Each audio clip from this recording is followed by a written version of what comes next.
안녕하세요. 저는 30대 초반 유부녀입니다. 저는 결혼한 지 얼마 되지 않는 새댁이에요. 사실 어릴 때부터 운동만 해온 저는 워낙 왈가닥이라는 소리만 듣고 자라서 학창시절 내내 남자한테 인기가 별로 없었어요. 초등학교 때부터 중학교 때까지 육상을 했고 고등학교는 검도랑 유도를 했어요. 워낙 성격도 갈갈하고 여성스럽지 않아서 고등학교 때는 여자친구들보다 남자친구들이 훨씬 더 많았습니다. 그러다 집안에 큰일이 좀 있어서 제가 방황을 좀 했었어요. 고등학교 2학년 때 어머니가 교통사고로 갑작스레 돌아가셨거든요. 상대방 차량이 졸음운전을 해서 사고가 났어요. 정말 갑작스러운 사고였기 때문에 가족 모두가 오랫동안 충격에서 벗어나지 못했습니다. 특히 집안의 막내였던 제가 상태가 심각했습니다. 저는 한동안 학교에도 가지 못할 정도로 마음을 잡지 못하고 우울하게 지냈어요. 그때 제 성격이 많이 달라진 거예요. 그 전까지는 운동만 하는 천덕꾸러기였는데 어머니가 돌아가신 이후엔 성격이 잔뜩 삐뚤어져서 세상이 다 싫었어요. 세상에 엄마도 없는데 제가 학교에 왜 가야 하고 밥은 왜 먹어야 하는지 이유를 찾지 못했습니다. 그 정도로 의욕이 없었어요. 그랬으니 아버지와 언니는 본인들도 힘들었을 텐데 저까지 챙기느라 고생을 했죠. 언니는 저에게 뭐라도 먹이려고 매일 핸드폰을 보고 음식을 만들어줬지만 저는 입에도 대질 않았어요. 제가 아무것도 먹지 않아 계속 말라가는 것도 문제였지만 그전에도 운동만 하고 공부는 전혀 안 하던 제가 학교까지 가지 않으니 생활기록부가 난리가 났죠. 지희야, 네만 모르는 건 아닌데 여기서 더 학교 빠지면 올해 수업 일수 모자라서 내년에 다시 2학년으로 다녀야 할지도 몰라.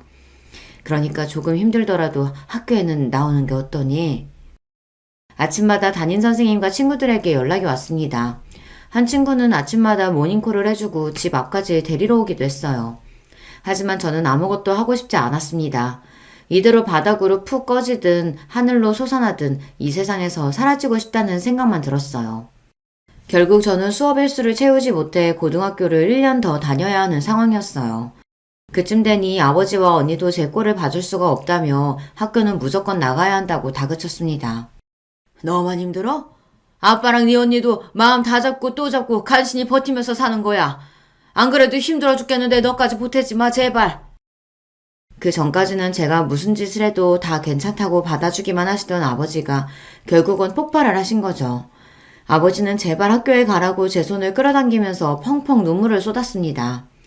저는 아버지가 그렇게 우는 모습을 처음 봤어요.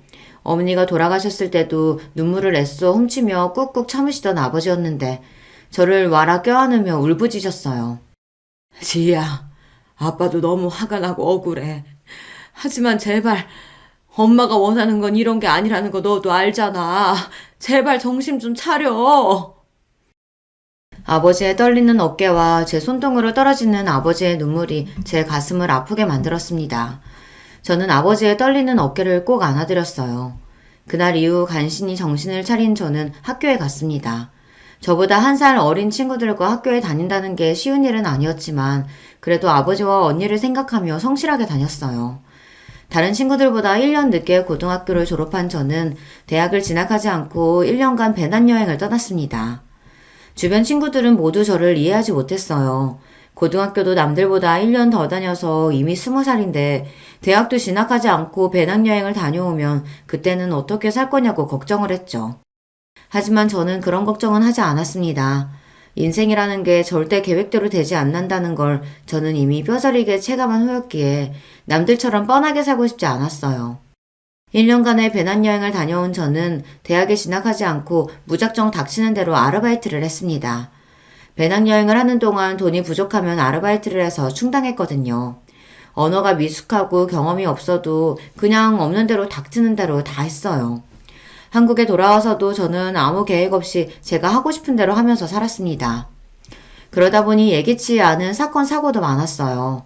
식당에서 설거지 아르바이트를 할 때는 사장이 아주 고약한 사람이었는데 자꾸만 알바비를 안 줘서 결국은 식당에 있는 그릇을 다 깨부수고 나온 적도 있어요. 옷가게에서 아르바이트를 할 때는 상습적으로 환불하러 오는 손님과 머리끄댕이를 잡고 싸운 적도 있습니다. 사회 경험을 쌓겠다고 닥치는 대로 일을 했지만 사회 경험이 쌓이기는커녕 싸움 실력만 더 늘었죠. 그래도 제 경험이 다 쓸모없는 건 아닌 게 아르바이트를 하다가 남편을 만났어요. 제가 새벽에 대학병원 약제과에서 아르바이트를 한 적이 있습니다. 간단한 포장 업무였는데 거기서 남편이 약사로 일하고 있었거든요. 남편은 저보다 10살이 많아요. 처음엔 그냥 아저씨라고 생각해서 편하게 지냈는데 매일 만나다 보니 사람이 다정하고 자상한 게 너무 좋은 사람이더라고요. 거기다가 남편도 여행을 좋아해서 이야기를 나누다 보면 시간 가는 줄 모르고 대화를 했습니다. 저는 살면서 이렇게 말이 잘 통하는 사람은 처음 만나봤어요. 그러다 서로 가까워져서 연애도 하고 결혼 이야기까지 나왔어요. 제가 워낙 평범하게 살아온 사람은 아니다 보니 결혼을 한다고 했을 때 주변에서 다들 놀랐어요. 특히 저희 아버지가 가장 놀라셨죠. 남 다 가는 대학도 안 가고 취직도 안 하고 살길래 결혼은 당연히 물 건너갔구나 했는데 아이고 약사 사위를 데려오다니 나 원참 신기하네. 난지 네가 나보다 시집 먼저 갈 거라고는 생각도 못했다. 제부 우리 꼴통 데려가줘서 너무 고마워요. 다른 부모님들은 10살 많은 남친을 결혼하겠다고 데려오면 반대하기도 한다는데 저희 아버지랑 언니는 두 팔 벌려 환영했습니다. 오히려 저처럼 대책 없는 애랑 결혼을 해줘서 고맙다고 했어요. 남친이 나이가 많아서 결혼이 급한데 동생들이 먼저 장가가서 자기만 노총각이라고 빨리 하자고 하더라고. 그때까지는 제가 철이 없어도 너무 없었습니다. 남편이 저보다 나이가 많다 보니 결혼을 서둘렀어요. 남편한테 남동생이 둘이나 있었는데 둘 다 의사라 의대 다닐 때 진짜 결혼해서 조카도 있다고 하더라고요. 그래서 집안에서 다들 본인을 노총각 취급한답니다. 아무것도 모르는 저는 그냥 좋아하는 사람하고 같이 사는 게 결혼이라고 너무 쉽게 생각했어요. 그래서 노총각 남친을 구제해주는 셈 치고 결혼을 하기로 했습니다. 그런데 제가 결혼을 너무 만만하게 생각했나 봐요. 남편과 같이 사는 건 너무 좋지만 생각하지 못한 부분들이 있었어요. 바로 시댁 식구들입니다. 저희 시댁은 제가 생각했던 것과는 너무 달랐어요. 지금와 생각하면 제가 너무 순진했던 것 같아요. 남편도 약사인데다가 아래 동생들과 동서들도 모두 다 의사라고 했을 때 진작 알았어야 했는데 제가 너무 뭘 몰랐던 거죠. 남편의 집안은 금수저 중 금수저, 다이아몬드 수저 정도 되는 집안이었습니다. 어떻게 보면 시부모님께서 저 같은 애를 며느리로 허락하신 게 신기할 따름이었죠. 시부모님은 두 분 다 교수세요. 시아버지는 경제학 교수시고 시어머니는 간호대 교수이십니다. 두 분 다 외국에서 공부를 하고 오신 분들이라 결혼을 늦게 하셔서 연세가 많으세요. 그러다 보니 시부모님들은 저를 보시면 마냥 귀엽다고 예뻐해 주셨어요. 우리 집 맏며느리가 제일 막내로 들어올 줄 누가 알았겠어? 20대라 그런가 아기가 따로 없네. 제가 만으로 27살에 시부모님께 인사드리고 28에 결혼을 했어요. 그렇게 이른 나이는 아닌데도 시동생들과 동서들보다 제가 나이가 어리다 보니 시부모님들은 저를 아기 취급하시더라고요. 아이 그러게. 그래도 집안에는 순서라는 게 있는 거니까 나이는 어려도 둘째랑 막내가 깍듯하게 형님이라고 불러라. 너희도 형수님이라고 부르고. 저와 남편이 나이 차이가 많이 나다 보니 공교롭게도 남편 형제들과 동서들은 모두 저보다 나이가 많았습니다. 그때까지만 해도 서로 나이 차이가 있다 보니 금세 가까워지기엔 시간이 좀 걸리겠구나 싶었는데 제가 착각을 했더군요. 시동생들도 동서들도 애초에 저와 가깝게 지낼 생각이 없었어요. 시동생과 동서들은 저에 대해 잘 알지도 못하면서 제 나이와 하는 일을 듣고는 자기들 마음대로 저에 대한 편견을 갖고 무시하는 것 같더라고요. 결혼식을 치르고 얼마 되지 않아 시댁에 일이 있어서 가족들이 모두 모였어요. 식사가 끝나고 남자들은 볼링을 치러 간다길래 여자들끼리 커피를 한 잔 마시고 있었죠. 그때 작은 동서가 불쑥 저더러 이상한 질문을 하더라고요. 이제 결혼도 했는데 아직도 병원 약제과에서 아르바이트 한다면서요? 굳이 왜 그러는 거예요? 설마 아주버님이 생활비 안 줘요? 별거 아닌 질문이었지만 저는 괜히 기분이 상했습니다. 작은 동서 말투가 어딘지 묘하게 저를 무시하는 듯한 느낌이 들었거든요. 내가 일하는데 생활비를 뭐하러 받아요.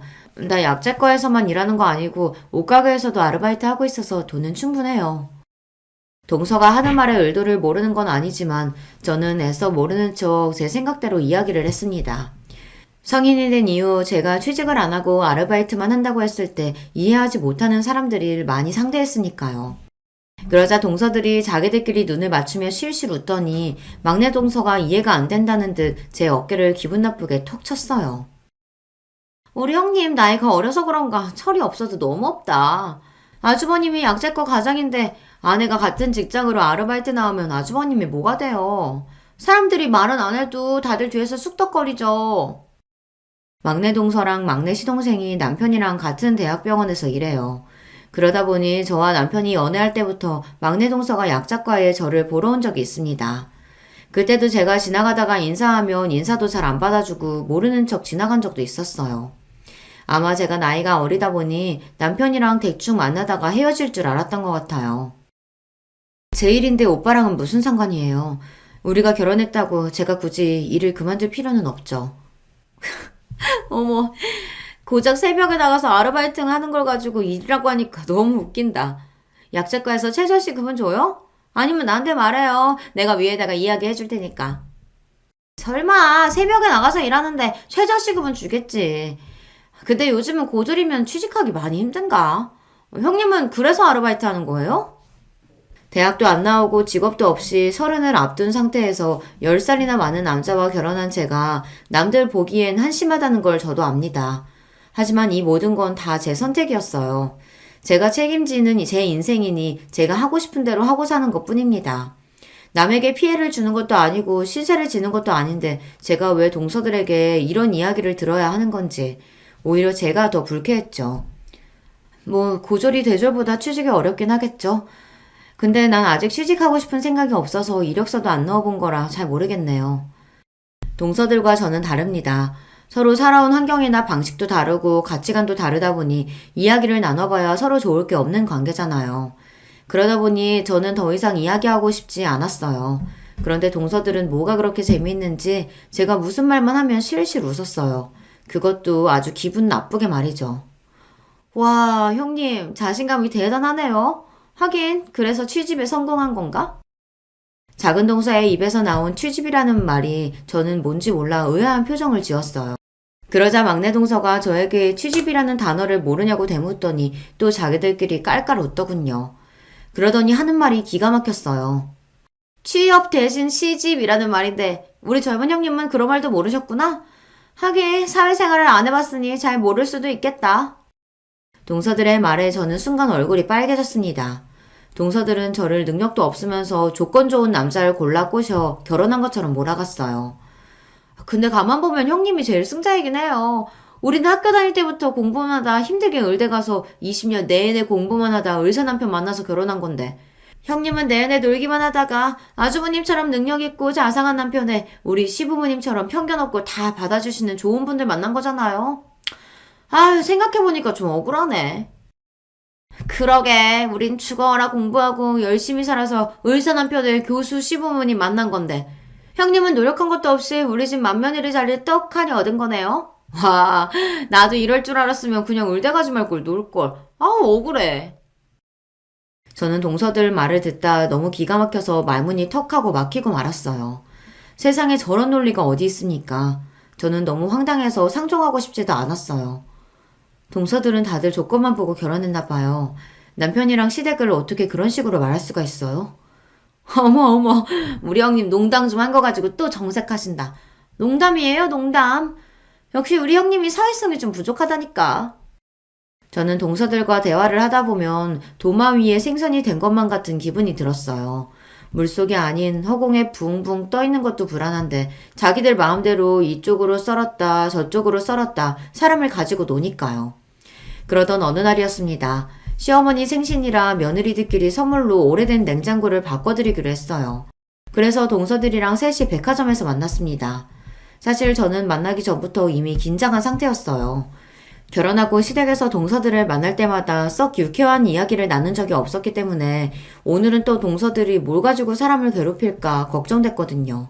더군다나 남편이나 시부모님도 없이 셋이서만 만나기로 했으니까요. 그런데 역시나 동서들은 저를 가지고 놀리려고 작정을 하고 왔더군요.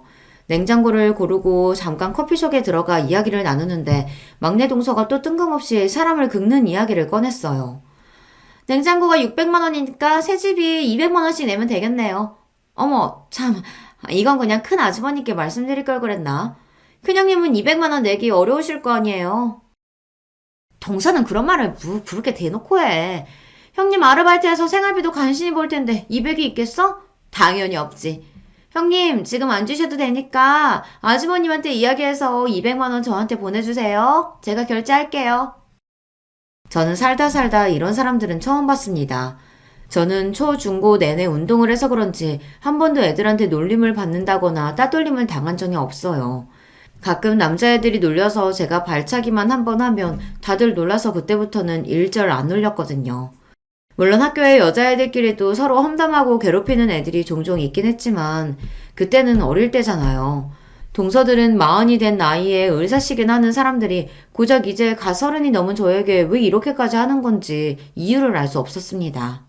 단순히 본인들은 열심히 공부하고 의사돼서 이런 좋은 시댁을 만난 건데 저는 아무것도 한 거라고는 없이 좋은 시댁을 만나 편하게 누리고 사는 것 같으니 뭔가 억울하고 화가 나는 걸까 싶기까지 하더라고요.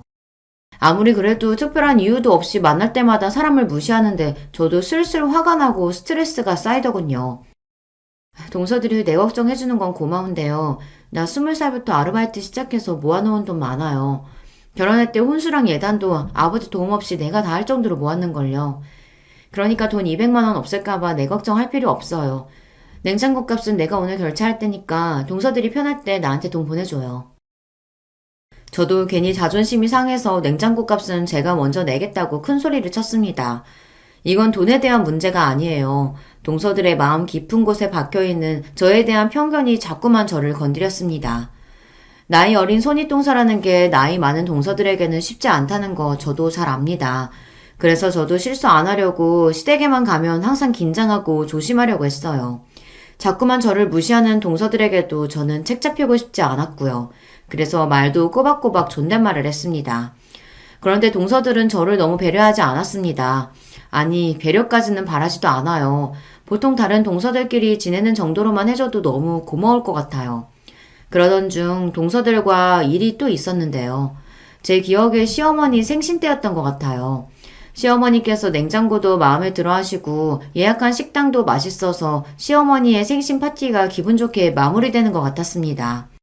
그러다 시어머니의 생신 케이크를 함께 먹으려고 잠깐 시댁에 들렸어요. 그런데 주방에서 함께 케이크와 커피를 준비하던 동서들이 굳이 또 학교 때 이야기를 꺼내며 또 저를 자극하기 시작하더라고요. 흥미없는 학교 이야기에 저는 끼고 싶지 않아 동서들의 대화에 참여하지 않았습니다. 묵묵히 커피를 준비하고 있었어요. 평소에도 동서들은 툭하면 둘이 의대 때 이야기를 하거나 인턴 때 힘들었던 때 이야기를 하면서 저를 자주 따돌렸었거든요. 그런데 그날은 이상하게 굳이 저에게 질문을 해주더라고요. 형님은 이런 이야기 재미없나? 하긴 형님이랑 우리랑은 나이 차가 있어서 세대 차이 나기는 하겠다. 형님이 나랑 7살 차이니까 11학번인가? 아니다, 12학번? 에이, 형님. 큰형님 대학 안 나왔잖아요. 학번이 어디 있어요. 대학은 안 나왔어도 친구 중에는 대학 간 사람 있을 거 아니에요. 친구들이 12학번이에요? 저는 이제 와서 동서들이랑 학번 이야기를 왜 해야 하는 건지 이해가 되지 않았어요. 하지만 대충 받아줬습니다. 그런데 그게 또 화근이 돼서 동서들이 신이 났어요. 친구들은 12학번인데 난 고등학교를 1년 더 다녀서 만약 대학 갔으면 13학번이에요. 거짓말을 할 줄 모르는 제 성격이 마음에 들지 않았던 건 그때가 처음이에요. 대충 그냥 12학번이든 13학번이든 그렇다고 할 걸 굳이 다 솔직하게 이야기를 해서 동서들에게 좋은 먹잇감을 던져줬습니다. 어머, 큰형님, 왜 고등학교를 1년 더 다니셨어요? 우리 땐 공부 못해도 졸업은 다 시켜줬었는데. 동서는 뭘 그런 걸 꼬치꼬치 물어봐. 안 들어도 뻔하지. 뭐 우리 형님 학교 다닐 때 방황을 좀 세게 했나봐요. 무슨 사고를 쳤길래 유급까지 당했어요? 썰 좀 풀어봐요. 그래요. 우리 공부만 한 범생이라 학창시절에 재미있는 썰 하나도 없는데 얘기 좀 해줘요. 순간 저는 누군가 제 목을 조여오는 것처럼 답답한 기분에 휩싸였습니다. 평소 동서들과 사이가 좋았다면 그 정도 질문 가지고 힘들지는 않았을 텐데 동서들이 어떤 의도를 가지고 저를 닥달하는지 알다 보니 숨이 더 막히더군요. 그때였어요. 케이크를 가지러 주방에 들어온 남편이 동서들이 하는 이야기를 들었는지 인상을 구겼습니다. 재수씨들은 뭐가 그렇게 재밌어서 사람을 몰아붙여요. 이 사람 고등학교 때 어머니가 사고로 돌아가셨어요. 그래서 학교에 못 나갔던 거고요. 이제 좀 궁금한 게 풀렸어요? 저희 친정어머니가 고등학교 때 사고로 돌아가셨다는 걸 남편이 시부모님께는 결혼 전에 말씀드려 알고 계셨지만 시동생들과 동서들은 모르고 있었어요. 굳이 자세하게 설명할 일은 아니라고 생각해서 그냥 돌아가셨다고만 했습니다. 동서들에게 남편이 이런 식으로 이야기할 일은 아니었지만 동서들이 자꾸만 저에게 선을 넘으니 남편도 화가 났던 것 같아요. 이 형님은 그런 일이 있었으면 그냥 얘기를 하시면 되지. 사람 민망하게 또 왜 가만히 계셨어요? 그러게, 괜히 우리만 또 나쁜 사람 됐네. 아주버님, 저희는 정말 몰라서 그런 거예요. 나쁘게 생각하지 마세요. 동서들은 당황한 얼굴로 남편에게 일부러 그런 게 아니라고 변명을 하며 급하게 주방을 나갔어요. 남편은 동서들이 나가자마자 걱정스러운 표정으로 이런 일이 또 있었냐고 저에게 물었어요. 하지만 저는 처음 있는 일이라고 대충 둘러댔습니다. 안 그래도 저와 동서들 사이를 남편은 항상 주시하고 걱정하고 있었는데 사소한 일로 괜히 신경 쓰게 하고 싶지 않았거든요. 그리고 저도 그제서야 동서들이 어떤 사람인지 감이 좀 잡혔습니다. 사실 그 전에는 동서들이 저를 무시하고 말도 안 되는 막말을 했어도 시간이 지나면 저러다 말겠거니 했어요.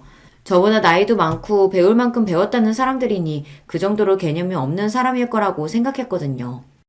그런데 제가 사람을 잘못 봐도 한참 잘못 봤더군요.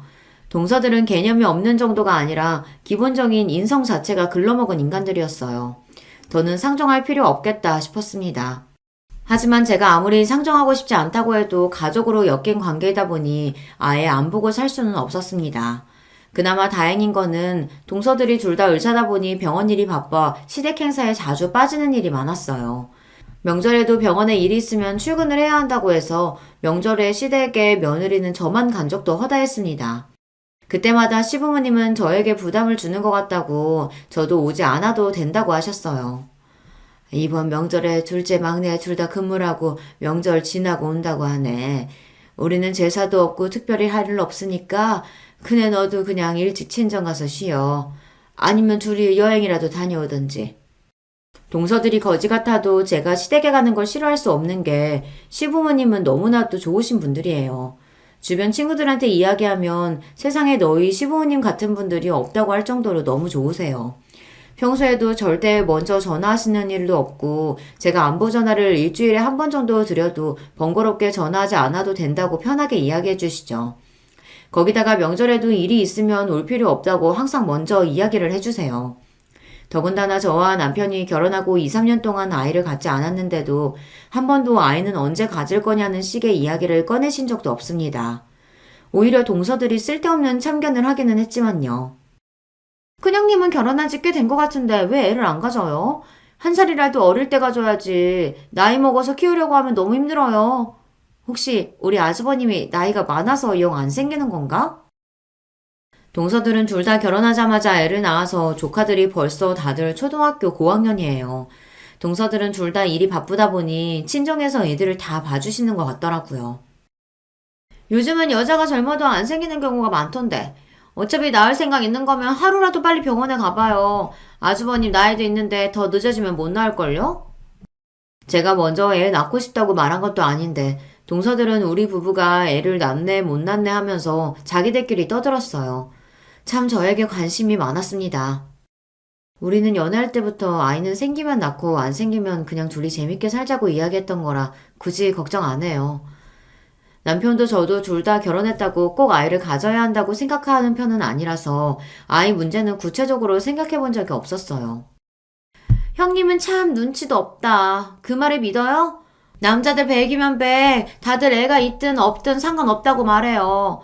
근데 그거 다 여자 부담 가질까봐 하는 말이지 속으로는 다 낳고 싶어 하죠.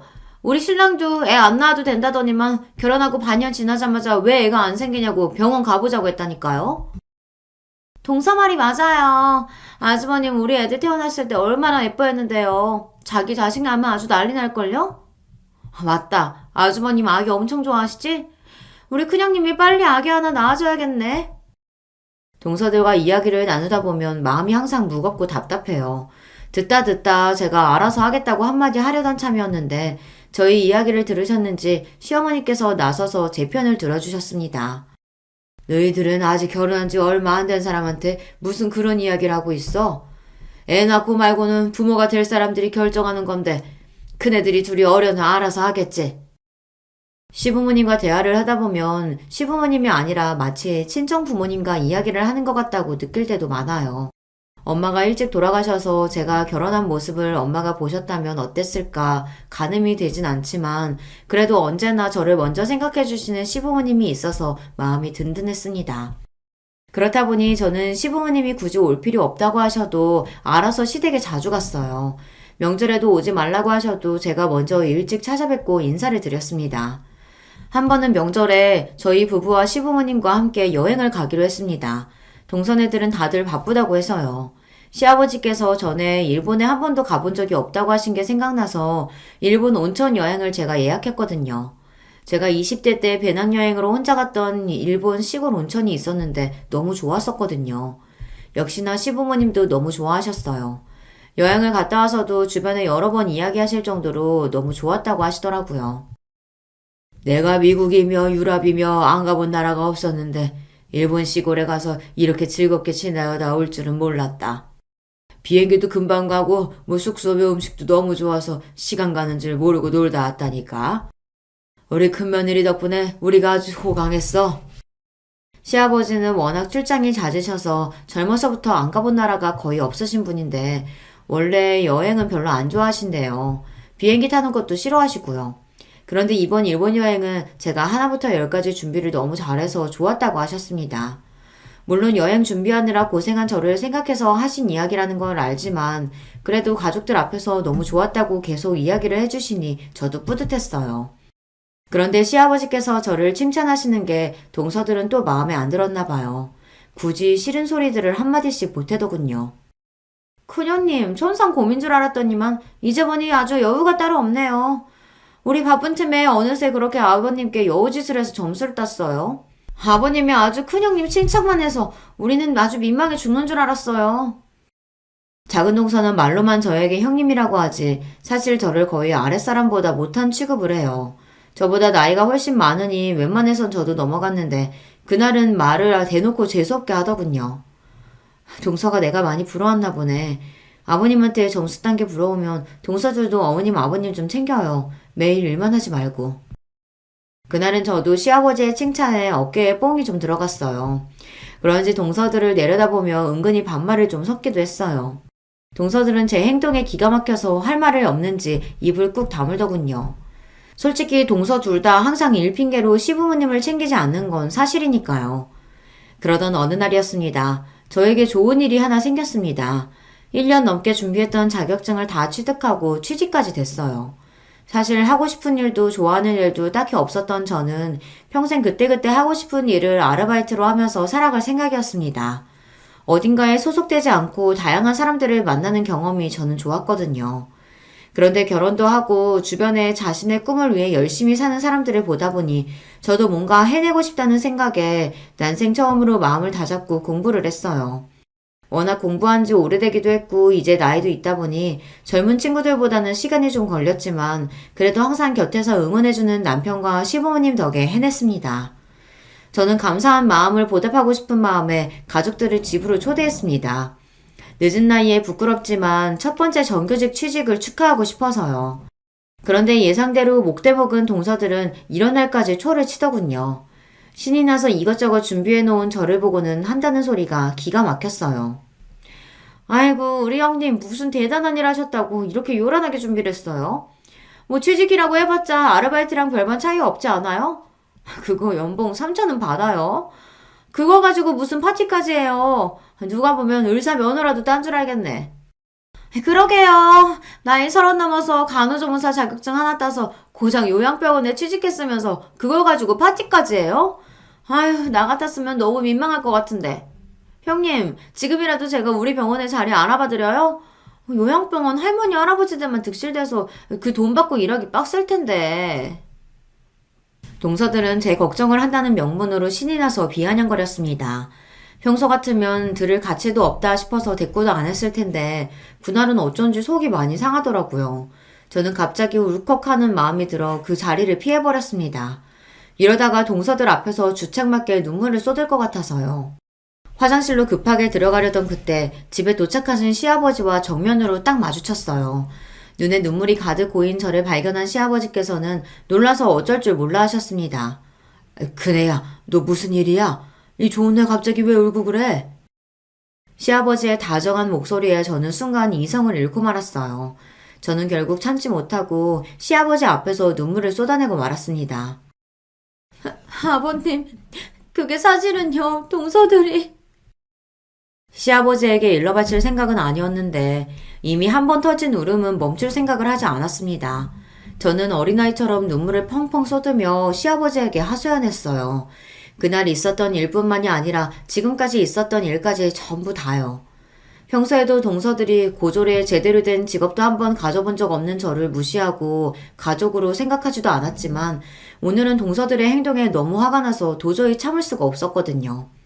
다른 날도 아니고 저에게 좋은 일이 있어서 기쁜 마음으로 초대한 건데 동서들이 너무 무례했어요.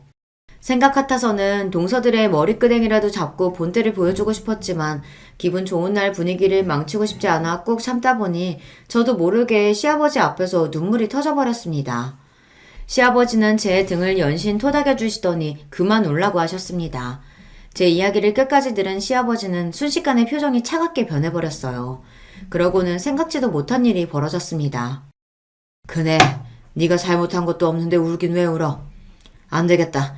내가 이것들을 아주 혼쭐을 내줘야지. 그때까지는 저는 시아버지께서 저를 위로하려고 그냥 하시는 말씀인 줄 알았어요.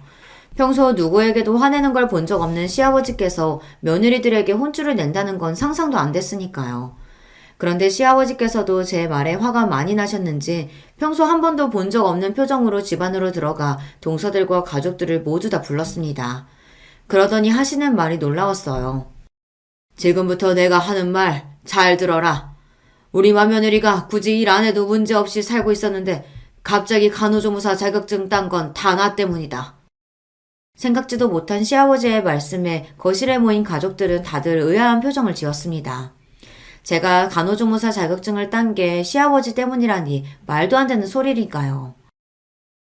아버지, 그게 무슨 말씀이세요? 형수가 아버지 때문에 간호조무사 자격증을 왜 따요? 동서들은 그게 무슨 소리냐고 다들 한마디씩 보탰습니다. 그러자 시아버지께서 잔뜩 날카로워진 눈빛으로 동서들을 쏘아보았어요. 그러고는 잔뜩 화가 난 말투로 단호하게 말씀하셨습니다. 집에 의사가 발에 치이게 있으면 뭐하냐? 부모 몸에 이상 생기는 것도 전혀 몰랐으면서. 내가 얼마 전부터 말하는 속도가 자꾸 느려지고 움직이는 속도도 느려지는 것 같아 그네 보고 병원에 가자고 했다. 나는 별거 아니라고 괜찮다고 계속 그랬는데 그대가 병원에서 일하면서 나랑 비슷한 증세로 병원에 왔던 환자 봤다면서 고집 부렸다. 무조건 병원에 가야 한다고. 그때까지도 동서들은 대수롭지 않다는 듯 콧방귀를 꼈습니다. 오히려 저를 째려보고 있었어요. 그네가 하도 걱정을 하길래 못 이기는 척 같이 병원에 갔는데 글쎄 내가 파키스병 초기라더라. 시아버지의 말에 가족들은 그제야 모두 놀라 입을 쩍 벌렸습니다. 저와 저희 남편 말고 다른 가족들은 아무도 모르고 있었으니까요. 당신은 그렇게 중요한 일에 나한테까지 말을 안 하면 어떡해?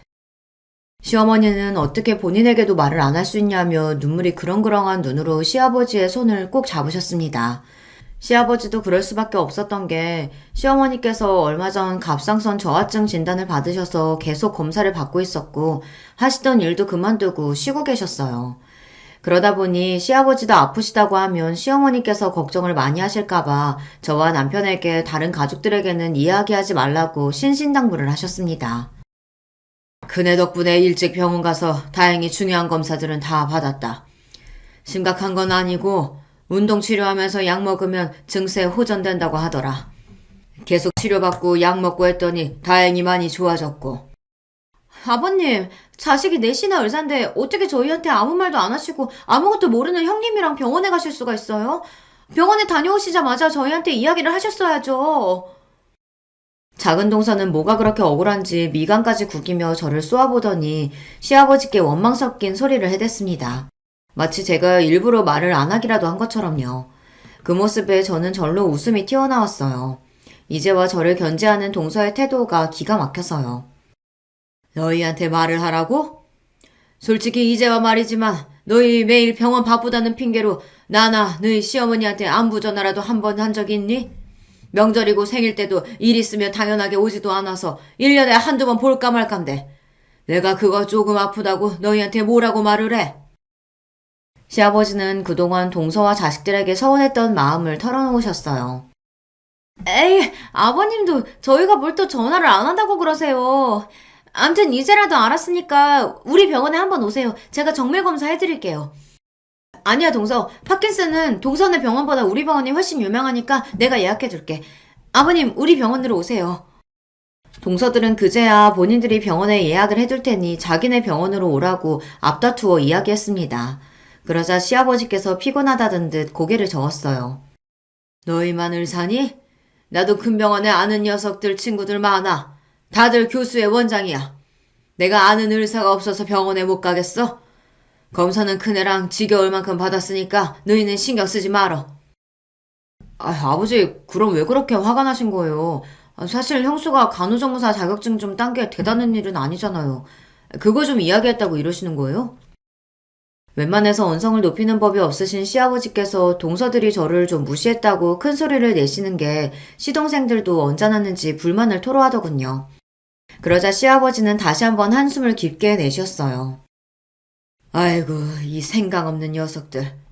네 형수 어린 나이에 사고로 어머니 돌아가시고 내내 방황하며 지내다 여행 다니고 이런저런 아르바이트 하면서 여러 사람 만나면서 위로받고 버틴 사람이야. 그런 사람이 시아버지 나 아프다고 뭐라도 도와주고 싶다고 간호조무사 자격증까지 딴 거야. 요양병원으로 취직한 것도 그 병원에 파킨슨 요양 환자가 많다는 소리 듣고 바로 이력서 넣었고 내 병에 대해서 공부해서 옆에서 도와주겠다고. 그 마음이 얼마나 기특하냐? 그랬습니다. 사실 공부에 공짜도 모르는 제가 갑자기 간호조무사 공부를 시작한 건 시아버지께서 파킨슨병 초기라는 것을 알게 된 뒤였습니다. 제가 병원 약제과에서 일하면서 병원에 대기하고 계신 분들을 만날 일이 많았어요. 그분들을 보면서 느낀 게 당신이 아프신 것도 힘들 텐데 항상 자식들 눈치를 보신다는 겁니다. 김병에 효자 없다, 아프면 죽어야지 이런 마음에도 없는 소리를 하면서 애써 서운한 마음을 숨기시는데 그런 모습을 볼 때마다 저는 마음이 너무 아팠습니다. 자꾸만 돌아가신 어머니가 떠올라서요. 저희 어머니는 사고로 갑작스럽게 돌아가셨다 보니 가족들과 인사를 나눌 새도 없이 가버리셨어요. 저는 그게 너무 힘들었습니다.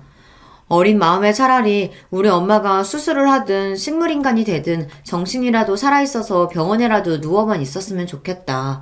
그럼 얼굴이라도 볼 수 있었을 텐데 그런 마음이 있었거든요. 그러다 보니 친정아버지나 시부모님께서 연세가 드셔 건강에 문제가 생기시면 그때는 내가 무슨 일이 있어도 곁에서 외롭지 않게 해드려야지, 엄마에게 못한 몫까지 다 해드려야지 그런 마음을 가지고 있었습니다. 그런 와중에 저에게 언제나 다정하셨던 시아버지께서 제가 병원에서 만났던 환자분과 비슷한 증세를 보이시니 덜컥 겁이 나더라고요.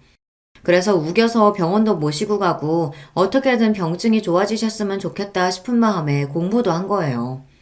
저는 시동생이든 동서들처럼 의사도 아니고 남편처럼 약사도 아니지만 제 위치에서 시아버지를 위해 할 수 있는 일이 뭐가 있을까 고민하다가 생각해서 결정한 일이었어요. 그리고 생각보다 간호조무사 일이 저랑 잘 맞았습니다. 안 해본 아르바이트 없이 이런저런 일을 하면서 느낀 게 저는 사람을 만나고 사람을 돕는 일이 적성에 맞더라고요. 누가 내 마음을 알아줬으면 좋겠다라는 마음으로 시작한 건 아니었지만 시아버지께서 그런 저의 마음을 알아주시고 이해해주시니 저는 그것만으로도 마음이 싹 풀리는 것 같았습니다. 앞으로는 동서들이 제 앞에서 무슨 소리를 하더라도 다 무시하고 이겨낼 수 있을 것 같았어요. 그대는 나이는 어려도 우리 집 며느리들, 아니 우리 집 자식 중에 제일 그릇이 크고 마음이 깊은 애다. 앞으로 한 번만 더 큰애 마음 상하게 하는 일 있으면 그거 내가 가만히 안 있을 거니까 그런 줄 알아. 시아버지의 단호한 말투에 그전까지 궁시렁거리던 시동생들과 동서들은 입을 딱 다물어 버렸습니다. 더군다나 거기서 끝이 아니었어요. 시아버지는 동서들에게 다가가 지금 당장 저에게 사과를 제대로 하라고 하셨습니다. 왜들 그러고 있어? 잘못한 일이 있으면 사과해야지. 어디 감히 손이 형님한테 최저시급이니 고작 요양병원이니 그런 소리를 해? 너희들은 의사라는 것들이 병원에서 같이 일하는 동료들을 그런 식으로 생각하냐? 아니에요, 아버님. 제가 병원 생활이 몇 년인데 설마 간호조무사들을 그렇게 생각하겠어요. 그럼 네 형님한테 왜 그런 소리를 한 거야? 너도 모르게 그런 실언한 거면 얼른 지금 당장 사과해라. 막내 너도. 사과하라는 말에 동서들이 입을 다물고 쭈뼛거리니 시아버지께서 자리에서 벌떡 일어나 화를 내셨습니다. 얼씨구, 너희가 아직도 뭘 잘못했는지 모르는구나. 너희들은 스스로 좋은 대학 나오고 의사라고 뭐 되게 대단한 자식이고 며느리인 줄 아나 본데 나한텐 전혀 아니거든. 나도 사람이라 의사고 뭐고 나한테 잘하고 나 잘 챙기는 자식이 예뻐. 난 우리 큰며느리가 제일 예쁘고 좋으니까 앞으로 나 죽거든 내 재산은 다 큰애에게 줘야겠다. 동서들이 시아버지의 말을 듣고도 사과를 하지 않은 게 마음에 들지 않으셨는지 시아버지는 갑자기 폭탄 발언을 하셨습니다. 화가 나서 그냥 하신 이야기겠지만 시아버지는 당신의 재산을 모두 다 저에게 주겠다고 하셨어요. 그러자 시동생들이 다들 놀라서 벌떡벌떡 자리에서 일어났습니다. 아버지, 아무리 화가 나도 그렇지 무슨 그런 소리를 하세요. 당신 이런 소리 듣고도 그렇게 입 쿡 다물고 있을 거야? 빨리 형수한테 가서 사과해. 그래, 아버지 한번 말하면 절대 안 바꾸시는 거 몰라? 빨리 그냥 잘못했다고 해. 시동생들은 시아버지의 입에서 재산 이야기가 나오자 당황해서는 동서들을 닥달했어요. 빨리 저에게 사과하라고요. 그러자 동서들은 입술을 꽉 깨물며 제게 다가왔습니다. 형님, 제가 실언을 했어요. 죄송해요. 다시는 안 그럴게요. 저도 죄송해요. 사과라고 해봐야 시아버지의 호통에 엎드려 절박이었지만 저는 그런대로 기분이 나쁘지 않았습니다. 결혼하고 지금까지 동서들에게 별의별 소리를 다 들었어도 한번 미안하다거나 실언이었다거나 그런 소리는 저 잘난 입으로 들어본 적이 없었는데 풀이 잔뜩 죽어서 잘못했다고 하니 속이 좀 풀리기는 하더군요. 더군다나 그 이후로는 동서들도 제 앞에서 말조심을 했어요. 대단하게 형님 대우를 해주는 건 아니었지만 그래도 전처럼 고졸이네 철이 없네 하는 식의 막말은 전혀 하지 않았고요. 제가 하는 일도 존중해줬습니다. 심지어 시아버지와 저와의 대화에 끼고 싶어서 안달이었죠. 아버님 아침도 안 드셨다면서요? 제가 말씀드렸잖아요. 파킨슨은 규칙적인 식사가 제일 중요하다고요. 요즘 자꾸 늦잠 주무시고 아침 운동도 안 하신다면서요? 그러다가 또 약 늘리시려고 그러세요? 아이고 선생님, 저번에 병원 갔을 때 한 교수가 나 좋아졌다고 하는 소리 같이 들었잖아요. 오늘은 진짜 피곤해서 늦잠 좀 자고 싶어서 그런 거니까 이해해줘요. 자꾸만 제가 시아버지에게 시도 때도 없이 전화하고 찾아와서 잔소리를 하니 시아버지는 저를 선생님이라고 부르셨어요. 담당 교수보다 제가 더 무섭다고요. 아버님, 형님 말이 맞아요. 잠도 좋지만 아침 운동은 꼭 하셔야 해요. 형님도 출근하시기 전에 매일 아버님 운동했나 안 했나 체크하시느라 고생인데 말 좀 들으세요.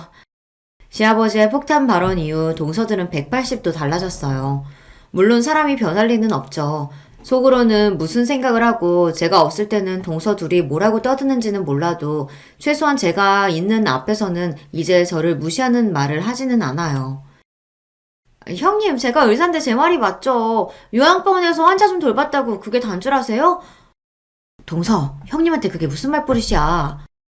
아니, 제가 형님을 무시한 게 아니라 죄송해요. 제가 원래 성격이 급해서 이건 그냥 실수한 거니까 아버님한테 이야기하지 마세요. 물론 간혹 습관처럼 저를 무시하던 습관이 아직 튀어나오긴 하지만 얼른 말을 주워 담으며 곧바로 미안하다고 사과를 합니다. 혹시나 또 제가 시아버지에게 일러바치기라도 할까봐요. 시아버지 덕분에 동서들과 지내는 게 전처럼 힘들지는 않아요. 그리고 저도 요양병원 일이 생각보다 고되다 보니 다른 데 신경 쓸 여력이 없습니다. 지금은 제 일과 시아버지의 건강이 제일 중요해요. 그러다 보니 생각 없는 동서들과 신경전을 할 여유 같은 건 없는 거죠. 이렇게 나이가 들다 보면 언젠가는 동서들과도 그 전에 있었던 일을 웃으면서 농담처럼 말할 수 있을 때가 올 거라고 기대합니다. 제가 이제는 어머니를 떠올려도 더는 억울한 마음이 들지 않는 것처럼 말이죠. 여러분은 저와 같은 경험을 하신 적이 있으세요? 절대 용서할 수 없을 것만 같은 대상을 용서한 적이요. 그런 경험이 있으시다면 댓글로 남겨주세요. 저와 비슷한 일을 겪으신 분들의 댓글을 보면 저도 다시금 마음을 다잡고 용기를 내며 살 수 있을 것 같습니다. 두서없이 써내려간 저의 이야기 끝까지 들어주셔서 감사해요. 여러분의 가정에는 언제나 행복한 일만 가득하시길 바랄게요. 안녕하세요. 저는 30 중반의 여성입니다. 날도 더운 김에 제가 겪었던 아주 황당한 이야기 하나를 여러분하고 나눠보고 싶어서 사연을 보내봐요. 저는 결혼했지만 전업주부는 아니고요. 나름 열심히 일하고 경력에 욕심이 있는 잘 나가는 아줌마입니다. 비록 결혼하고 유부녀가 되었어도 최소한의 휴직만 빼고는 계속 일을 하고 있어요. 현재는 변호사로 법조계에서 일을 하고 있습니다. 결혼은 20대 후반에 했어요. 남편은 동갑의 같은 업계 사람이었고요. 사람이 참 순하면서도 착해서 좋아했어요. 사실 제가 이렇게 말하면 많은 분들이 안 믿고는 하는데요. 왜냐하면 남편이 꽤 잘생기고 키도 커서 대부분의 사람들이 제가 남편 얼굴을 보고 좋아했을 거라고 생각하더라고요. 뭐 잘생긴 외모가 분명히 플러스가 된 부분은 있었죠. 하지만 그게 다는 아니라는 거를 잘 알았기 때문에 그저 잘생기기만 했다면 결혼까지 하지는 않았을 겁니다. 저도 나름대로 잘 사는 부모님이 있고 저 자신도 꽤 괜찮은 능력을 가진 아가씨였으니까요. 남편도 사실 제가 그렇게 자신감 넘치는 부분을 좋아했다고 하더라고요. 남편의 집도 괜찮게 사는 집이었어요. 저희 집은 부모님이 두 분 다 의사셨고 병원이 있었는데 남편네는 시아버님이 기업 쪽 좀 높은 분이셨죠. 그렇다고 뭐 장급이거나 그 정도는 아니셨고 승진을 쭉 하셔서 나름대로 임원 자리에는 오르신 분이었어요.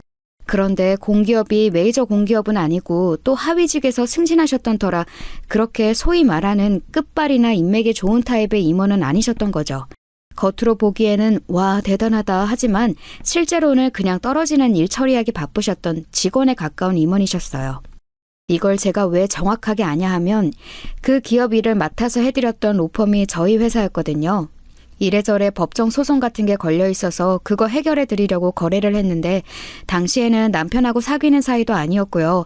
그런데 자세히 회사 사정을 알고 나니까 시아버지가 그런 분이시더군요. 그때 일 처리가 잘 되어서 좋은 관계로 끝났고 로펌 차원에서는 쭉 계약도 이어졌지만 저는 이직하느라고 거길 나왔고요. 그런데 그 이후에 이직한 곳에서 남편을 만나게 된 거였고요. 저희 시댁에서 저를 참 많이 예뻐하셨답니다. 제가 그렇게 막 사근사근한 성격은 아니에요. 그런데 제가 일하는 모습을 직접 보셨던 시아버지께서는 우리 며느리가 아주 똑똑하고 딱 부러진다면서 저 같은 사람이 조직에 있으면 정말 무척 좋다고 칭찬을 많이 하셨었지요. 시아버지께서도 남편이 저를 며느리감이라고 데려왔을 때 많이 놀라셨지만 또 기쁘셨다고 하기도 하셨어요. 저도 물론 놀라기는 했었지만요. 남편은 밑으로 두 동생이 있었어요. 한 명은 남동생, 한 명은 여동생. 보통 시누이가 골치 아플 거라고 생각하고는 하는데 저희 시누이는 저하고 되게 쿵짝에 잘 맞는 사람이었어요. 시누이는 여성스럽거나 새침한 타입이 아니고 좀 호방하고 호쾌하다고 할까? 웃음소리도 크고 이런저런 궁리 없이 직설적으로 말하고 그 자리에서 감정 풀어버리는 타입이었거든요. 저보다 나이는 어려도 굉장히 호탕한 사람이라서 제가 무척 좋아하게 되었어요. 그래서 뭐 별다른 일이 없어도 시누이가 저의 직장 근처로 왔을 때 같이 커피 마시고 식사도 하고 제가 시누이의 직장 근처로 가면 같이 공연도 보고 그랬었죠. 시누이가 공연 제작 관련 일에 종사하고 있었거든요. 그래서인지 아주 오빠들 휘어잡는 카리스마도 대단했고요. 도리어 시동생이 좀 거슬리는 타입이었어요. 어릴 적에 시동생이 남편보다 공부를 더 잘했다고 하더라고요. 초등학교 때부터 고등학교 때까지 쭉 그랬대요. 남편은 그냥 중학교 때 평범하게 반에서 3등 안에 드는 모범생이었고 시동생은 전교에서 노는 우동생이었다고 하고요. 그러니 시동생은 특목고를 목표로 하다가 결국 외고로 진학해서 거기서도 공부를 잘해서 우수한 성적을 거뒀다고 들었어요. 그런데 그러다가 대학 시험에서 삐끗 실수를 해서 재수를 하게 되었던 거죠. 근데 재수를 해도 결과가 안 좋아서 결국 대학은 남편이 더 좋은 대학과 과를 나오게 된 거였고요. 시동생은 대학에 가서 공부를 정말 열심히 했지만 학점은 엄청나게 좋게 받고 계속 장학금을 받았는데도 취업도 굉장히 어렵게 했다더군요. 그렇게 열심히 공부한 학생이 만약 이과였다면 성격에 상관없이 좋은 곳에 취업을 했을지도 모르는데 안타깝게도 문과에 심지어 경영학과였거든요. 본인은 마케팅을 하고 싶어 했고요. 그런데 문제는 시동생이 사회성이 진짜 모자랐다는 거였어요.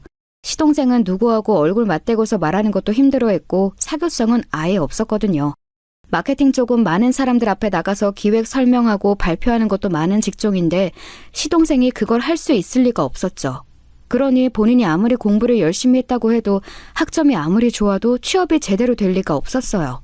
스펙을 열심히 쌓기는 했는데 마케팅은 주로 공모전을 보지만 공모전 쪽 아이디어도 딱히 반짝이는 타입은 아니라서 그냥 노력으로 쌓는 스펙만 많았고요. 결국은 마케팅이 아니라 그냥 일반 경영 쪽으로 중견기업에 취직하더군요.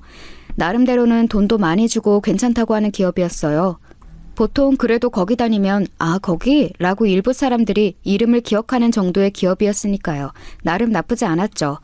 그런데 문제는 시동생이 그렇게 대학 때부터 남편보다 못 나가기 시작하면서부터 남편을 질투했다는 거였어요. 남편은 되게 온화하고 남이 어떻게 잘 나가나 못 나가나 이런 것에 아예 관심이 없는 사람이었거든요. 그냥 누가 뭐라고 해도 그러려니 하고 지나가는 타입이었고요. 그런데 시동생은 자기가 열심히 노력하는 만큼 남보다 뛰어나기를 바라는 편이었어요. 그런데 고등학교 때까지 자기보다 못하던 형이 대학부터는 비교하지 못할 정도로 잘 나가기 시작하니까 시동생은 질투가 날 수밖에 없었던 거였죠. 남편은 시동생이 뭐라고 하거나 말거나 아무 생각 없이 넘어가는 사람이었는데 결혼하려고 가족들끼리 모두 만난 날부터 저는 시동생이 거슬렸어요. 남편이나 여동생의 시누이가 저렇게 성격 좋은 사람들인데 어째서 시동생만 저런지 알 수가 없더라고요. 시부모님도 다들 좋은 분이셨는데 딱 시동생 하나만 무척 거슬리는 타입이었어요. 시동생은 남편한테만 그렇게 질투를 한 것도 아니었었죠. 심지어 남편 부인, 그러니까 형수인 저한테도 질투를 하더라고요. 예, 제가 로펌에서 변호사로 법조계에서 일하고 있으니 그게 또 고가워 보인 것 같았어요. 나이는 남편하고 제가 동갑이니 시동생보다는 한 살 많았죠. 비슷한 나이에 저나 남편이나 훨씬 잘 나간다고 여겼는지 저한테도 아주 날카롭게 반응할 때가 많았어요.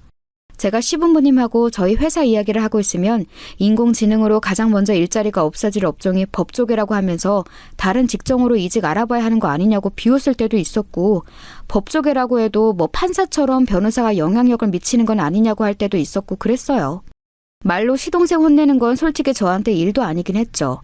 그런데 대부분 시동생을 만나는 자리가 시부모님하고 같이 있는 자리였고 굳이 어른들 계신 곳에서 시동생하고 트러블 만들고 싶지는 않았어요.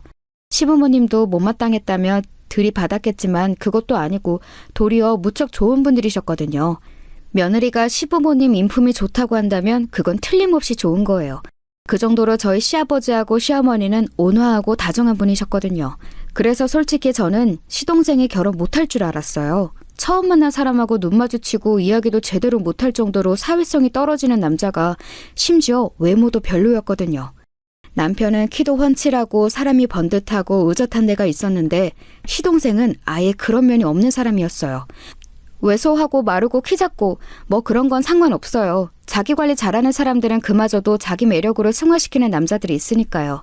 그런데 그저 공부하고 뭐를 읽거나 보거나 하는 것에만 집착할 뿐이지 외모나 건강에 대한 자기 관리는 조금도 하지 않더라고요. 그렇다고 됨됨이가 온화하거나 반듯하기를 하나 그것도 아니고 운동은 전혀 하지 않아서 시간이 흐를수록 점점 더 거북목이 되어가는데 아랫배는 튀어나왔고요. 마른데도 아랫배가 나오는 체형이 그렇게 꼴보기 싫은 줄 그때 처음 알았어요. 그런데 저랑 남편이 결혼하고 나서 3년쯤 지났던 어느 날 시동생이 갑자기 결혼할 여자를 데리고 온다고 하더군요. 가족들이 다 같이 봤으면 좋겠다고 시동생이 요청했다기에 어쩐 일로 그런 생각을 다 했나 싶어서 남편하고 같이 바쁜 와중에도 시간을 냈어요. 시댁으로 와서 잠깐 차만 마시고 간다기에 그런가 보다 했죠. 시동생이 그 꼴에도 어떻게 신부감을 데려왔구나 우습기도 했고요. 와, 그런데 들어온 여자친구를 보니까 눈이 튀어나올 뻔했어요. 엄청나게 예쁜 미인이더라고요. 키는 거의 170 중반쯤 되는 것 같아서 심지어 시동생보다 한 4.5cm는 큰 것 같았고요. 구두 안 신고 맨발로 집안에 들어왔을 때 본 거니 거의 정확할 거예요. 게다가 거의 완벽하게 다듬어진 피부며 패션이며 보통 사람이 아니더군요. 제가 일하면서 일반인도 보고 연예인도 봤지만 분명히 연예계 쪽 관리를 받은 사람으로 보였어요. 그리고 충분히 그럴 만한 미모였죠. 눈은 크고 날씬하고 머리 길고 남자들이 거의 환장할 만한 외모더라고요. 시동생은 거의 그 여친한테 혼이 나간 것 같았어요. 제가 봐도 그러게 생기긴 했어요. 시동생은 예비 동수에 비하면 정말 너무 이런 말은 너무한지 모르겠지만 모자라 보였다고 해야 하나요? 예비동서 옆에는 잘생긴 배우가 서 있어야 할 것 같더라고요. 멋진 남배우 아니면 재벌 총수라든가 그 정도로 미인이었어요. 물론 예비동서 곁에 진짜 연예인 여배우가 서 있으면 또 어땠을지 모르겠는데 저희는 항상 연예인을 보는 게 아니잖아요. 일반인 기준으로 맞춰져 있는 눈에는 그 정도로 예뻐 보였던 거였죠. 그러니 시동생은 대체 어땠겠어요. 그리고 거기에 더해서 시동생이 어깨에 아주 힘이 잔뜩 들어간 게 보이더군요. 엄청난 미모의 아내감을 데려왔으니 거기에서부터 일단 저와 저희 남편한테 이겼다고 생각하는 게 눈에 보였어요. 솔직히 좀 웃기기는 했거든요. 아니 예비동서가 미인인 건 맞지만 그게 뭐라고 저희 부부한테 우월감을 느끼면서 웃으대는지 말이에요. 웃기잖아요. 이야기를 나누다 보니 예비동서는 미인대회 출신이더군요. 그렇다고 미스코리아급은 아니고 무슨 지방 쪽에도 미인대회가 있었나 봐요. 저는 그런 쪽에는 통 관심이 없어서 잘 몰랐는데 미스코리아가 아니어도 대단한 대회라면서 시동생이 거의 침을 튀겨가면서 열변을 토했어요. 미인대회 출신이건 아니건 이미 보이는 그대로 대단히 미인이던걸요. 그 스펙을 굳이 안다고 해서 달라질 건 없었지만 저나 남편이나 어쨌든 가족이 될 사람이니 열심히 칭찬하면서 장단을 맞춰주었습니다. 새로 만난 사람이 기분 좋아서 나쁠 건 없었으니까요. 예비동서는 전체적으로 새침하다는 인상이었어요. 별다른 말도 없이 그냥 고개만 까딱거리면서 앉아있더라고요. 보통 예비 며느리로 시댁 식구들 뵐 때는 좀 싹싹하게 웃기도 하고 사근사근하게 이야기도 하고 그렇지 않나요? 저도 그다지 사근거리는 성격은 아닙니다만 처음 시부모님하고 시동생, 시누이 볼 때는 제 사교성을 바닥부터 다 끌어내서 있는 힘을 다해 상냥하게 말했어요. 사실 평생 동안 같이 볼 사이인데 처음에는 서로 성의를 다하는 게 맞다고 생각하기도 하고요. 그런데 예비동서는 뭐랄까 누구나 자기 비위를 맞춰주는 게 익숙한 얼굴을 하고 있다고 할까요? 사실 그 정도 미인이면 주변을 둘러싼 남자들이 죄다 예비동서 비위를 맞추기는 했을 거예요. 당연하죠. 하지만 시댁 식구들까지 그럴 것을 기대하면 안 되는데 뭔가 착각하고 있는 것 같더라고요. 사실 저는 거기서부터 일단 좀 빈정이 상했었죠. 제가 빈정이 상하든 말든 일단 시동생이 하도 적극적이라서 결혼은 바로 빠르게 진행되었어요. 결혼식에서도 동서가 너무 예뻐서 마치 모델이 웨딩드레스 입은 것 같다면서 모두가 수군거렸죠. 동서가 미인이라서만 이야기가 나온 건 아니었어요. 키가 큰 동서가 굽이 낮은 구두를 신었는데도 키가 작은 시동생은 거의 하이힐 수준의 구두를 신어야 했거든요. 보는 사람들 누구라도 다 눈치챌 수 있을 정도로 높은 신발이었어요. 거의 계단이더라고요. 심지어 버진로도 걸어 나오다가 한 번 삐끗해서 진짜 위기의 순간이 있었는데 어떻게 그래도 중심을 잡아서 그나마 엎어지지 않았어요. 솔직히 엎어지는 걸 봤으면 좀 웃기긴 했겠다 싶더군요. 너무 심술 맞을 수도 있지만 제 결혼식 아닌데 어때요? 게다가 그렇게 얄밉게 구는 사람인데요. 웨딩 사진도 한껏 키 속임을 해서 찍어놓고 구두는 거의 계단 수준으로 높게 신어놓고 하여간 웃겼어요. 동서는 시동생이 그렇게 많이 좋지는 않은 것 같더라고요. 그냥 만나본 중 괜찮은 사람이고 또 성실한 사람이기는 하니까 결혼한다는 느낌? 직접 동서가 말한 것은 아니지만 제가 느끼기에는 그랬어요.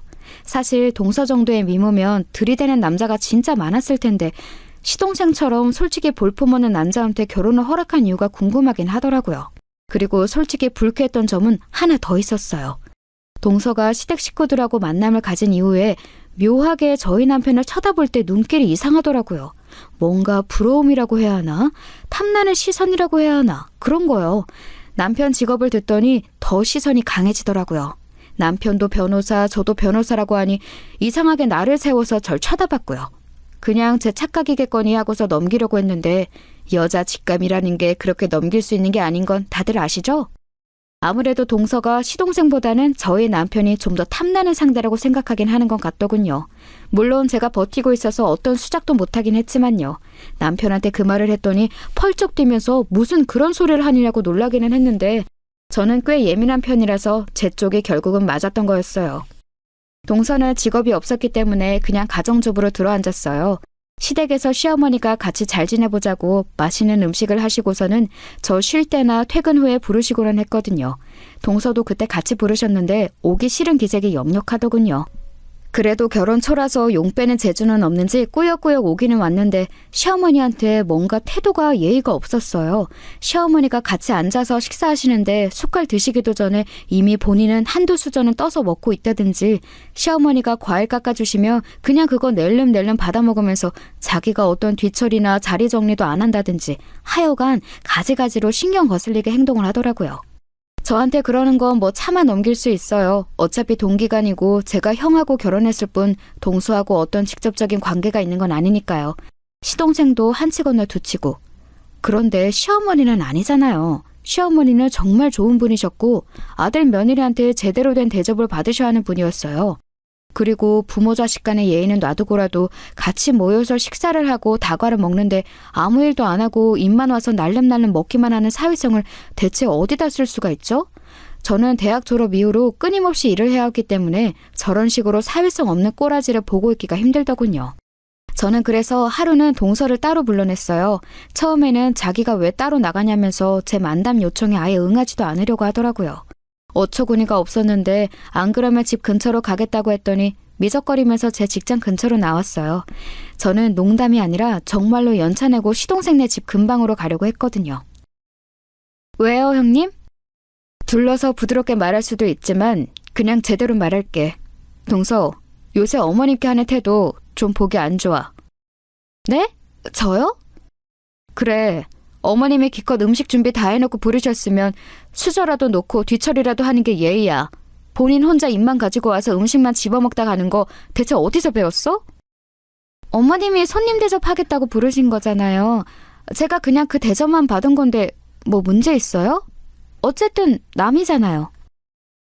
동서는 눈을 동그랗게 뜨고서 대들더군요. 좀 어처구니가 없었어요. 머리는 나빠 보이는 게 고집은 있어가지고 제 잘못한 건 생각하지 않고 덤비려고 들었으니까요. 어머님하고 그냥 손님 주인 사이로 남을 거야? 나중에 우리 시부모님 유산 자식한테만 남겨주실 건데 동서는 자식이 아닌 거지? 네? 뭐라고요?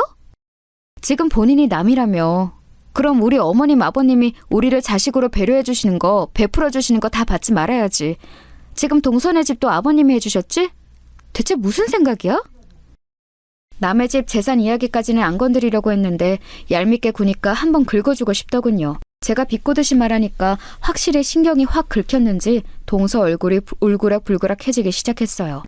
아니, 머리는 나빠서 제대로 말도 못하는 주제에 왜 저렇게까지 못되게 구는 건지를 모르겠더라고요. 동서는 화가 나서 얼굴이 시뻘개져서 저를 노려봤고 저는 그게 그냥 좀 웃기기만 했어요. 솔직히 법조계 일하면서 동서 정도 되는 성질의 사람은 너무 많이 봤고 법정에서 맨날 하는 게 입씨름이잖아요. 동서가 뭐라고 하든 저한테는 그냥 우습게만 보이는 거였죠. 그러다가 동서는 저를 쳐다보더니 갑자기 이러는 거예요. 그 얼굴로 시아주버님은 어떻게 꼬셨어요? 뭐라고? 저는 귀를 의심했어요. 개념 없는 것도 없는 건데 무슨 10대 여고생 싸우는 것처럼 저런 걸로 시비를 걸다뇨. 남녀 관계에서 진짜 조금도 메리트 없을 것 같은 얼굴이잖아요, 형님. 여자는 어쨌든 외모가 제일 중요한데 남자들이 보통 몸매 좋고 예쁜 여자 엉덩이에 손이 가지 똑똑한 여자 엉덩이에 손이 가겠어요? 형님이 어떻게 결혼이나 했는지 의문이네요. 심지어 시아주버님 같이 괜찮은 남자하고요. 아이고. 다른 여자들하고 같이 앉아있으면 형님 진짜 선택 한 번도 못 받았을걸요? 운 좋은 줄 아세요. 시아주버님이 마음이 넓기도 하지. 동서는 저한테 한 방 먹였다는 듯이 의기양양한 얼굴이었어요. 저는 기가 막혀서 별로 대꾸할 가치도 못 느끼고 있었는데 말 다 했다는 듯이 일어나서 가버리더군요. 그런데 동서 말이 다시 생각해보니 조금 찜찜한 데가 있더라고요. 가만히 생각하다 보니까 저런 여자가 우리 시대까지 괜찮은 집안에 들어와도 되나 싶은 거예요. 저한테 어떻게든 엿을 먹이고 싶어하는 건 둘째치고라도 뭔가 뒤가 구린 느낌이 빡 드는 거였죠. 저도 하도 다양한 사건들을 접하다 보니까 뭔가 감지하는 감각이 되게 잘 발달했거든요. 어느 쪽이 구리다 하는 예감이 들면 거의 맞을 정도로요. 그래서 저는 뭐 그리 정당한 방법은 아니었지만 흥신소를 이용하기로 했어요.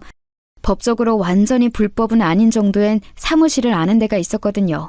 남의 사건 처리해주다 보면 피치 못하게 흥신소 이용이 불가피할 때도 있긴 하고 해서 아는 곳이었어요. 그곳 사장님이 저한테 동서 이야기를 이것저것 물어보다가 웃더라고요. 저는 어쩐지 이거 좀 쉬울 것 같은데요? 그렇죠. 아무래도 저도 그런 예감이 들긴 하는데 알아보고 일주일 내로 연락드릴 수 있을 것 같아요. 금방 해드릴게요. 심각한 사건도 거물이 얽힌 것도 아니라서 흥신소 사장님도 재미있다는 듯이 웃으시더군요. 그래서 저도 그냥 가볍게만 알아봐달라고 그냥 동서가 어떤 사람인지만 알고 싶다고 이야기를 해두었어요. 그리고 일주일 뒤 사장님한테 연락이 와서 만나게 되었죠. 사장님이 내민 봉투 속 자료들이 흥미로웠고 제가 예상했던 바하고 거의 비슷했어요.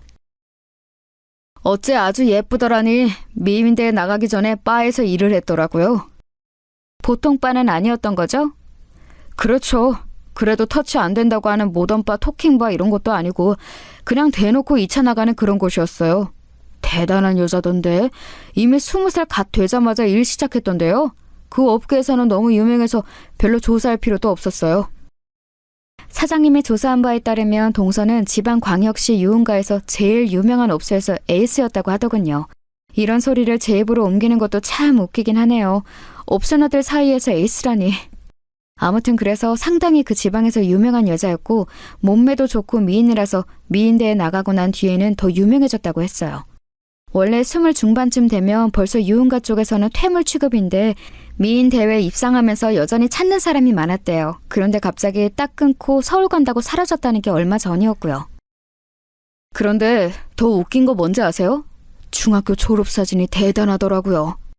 어디 좀 봐요. 사장님이 추가로 꺼낸 어느 중학교 졸업앨범이었는데 사장님이 동서가 몇 반 졸업생이었다고 이야기했는데도 한 30명 정도 되는 반학생 중에서 동서를 전혀 못 찾겠더라고요. 다들 순진하고 귀여웠지만 그렇게 눈에 띄게 예쁜 애는 전혀 없었어요.